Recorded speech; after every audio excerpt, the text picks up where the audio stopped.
நம்ம என்ன வேலையா செய்ய போறோம்? சும்மா பார்க்க போறோம். இருக்கட்டும், அதுக்கு நம்மளுக்கு என்ன சம்பந்தம்? ஏய், அங்க என்ன கயிறும் கட்டியா தொங்குது? பெயிண்டிங் வேலை நடக்குது. ஓ, அப்ப உள்ள பெயிண்டர்ஸ்ங்க இருக்காங்களா? ஒரே ஒருத்தர் இருக்கான். அவன் பேர் கோபாலு. 1 மாசமா அடிச்சுக்கிட்டு இருக்கான். அப்படின்னு செஞ்சானா அன்னைக்குன்னு பார்த்து எல்லா சாமான் சொல்லிட்டு திடீர்னு உடைதான் சாய்தான்.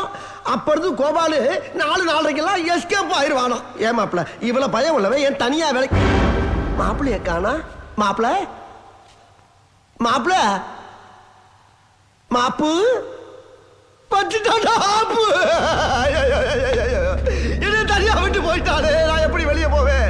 இங்க இருந்து 1 கிலோமீட்டர் வெளியே போடுவேன். நான் என்ன செய்வேன்? அடே கோபாலு என்ன கூட்டிட்டு சென்னை கார்பெண்டர் வந்து ஃபாலோ பண்ணுறதுக்கு ரொம்ப நன்றி. கார்பெண்டர் காரணம் நீங்கள் தேட வேணாம், எங்களை கான்டெக்ட் பண்ணுங்கள். உங்களுக்கு கார்பெண்டர் எல்லாமே நாங்கள் பண்ணி கொடுக்குறோம். தேங்க்யூ.